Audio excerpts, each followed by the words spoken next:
I'm Callie Lewis. You're watching Geek Brief TV. This is Brief 688, and today we're talking e-readers.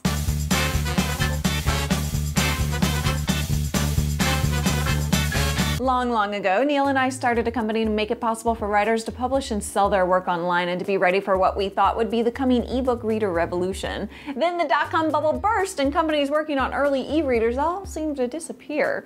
That was more than 8 years ago. Wow. Time has flown.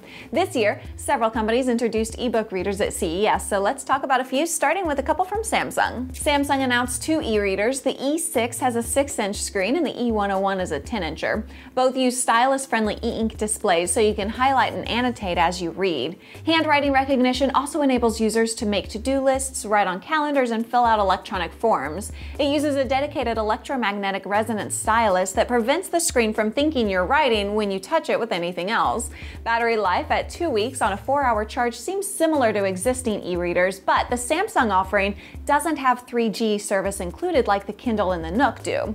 Instead, the E6 and the E101 rely on Bluetooth and Wi-Fi for wireless connectivity. The only books initially available for the device, unless we missed something, are from the public domain. The E6 will be $400 and the E101 will be a whopping $700 when they're released sometime soon. Plastic Logic's Q Pro readers will be available in April with a cost differential based on storage capacity. A 4 gig version will be $650 and an 8 gig version will be $800. The reason it's marketed as a Pro reader is the screen size, 8.5 by 11 inches. It also displays PDFs, Word docs, PowerPoint presentations, and Excel spreadsheets, making it suitable for office use. Just like with Samsung's readers, you can add notes, highlight text, and draw diagrams on documents.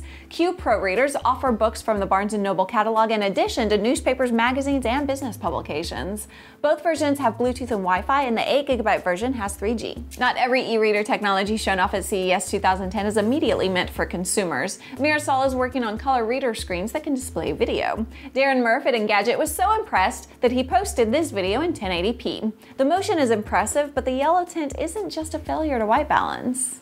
There's a slight yellow cast, I would say, to the whites and stuff, and it's not as vibrant, obviously, as an LCD, but it is full motion video. You get almost a 6 times advantage over e-ink in a comparable device for power consumption, which is pretty wild because you do have full motion.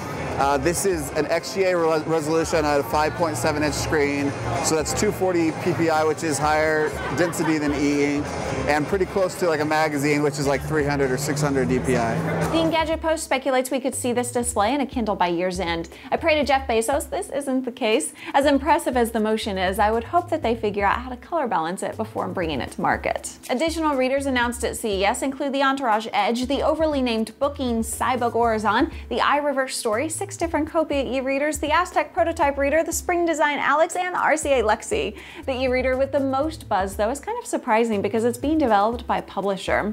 With an 11.5-inch screen and a resolution of 1600 by 1200, the Skiff e-reader is large and in charge. It'll accurately display a very readable full page of a newspaper, advertisements, and all. It's meant to be a book reader, but first and foremost, it's meant to be a periodical publishing platform optimized for newspapers and magazines, complete with dynamic targeted ads. One of the weaknesses of all e-readers sold so far is that they're considered to be expensive.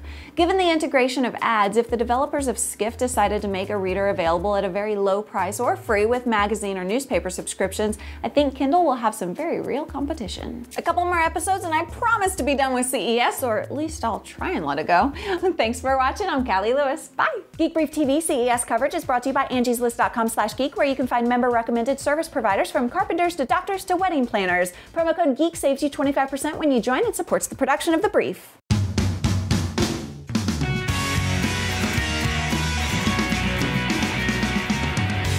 I can't move my arm. Look at Zoe. Zoe had mouth surgery. She had teeth pulled yesterday. She's feeling bad. Oh, poor Jojo.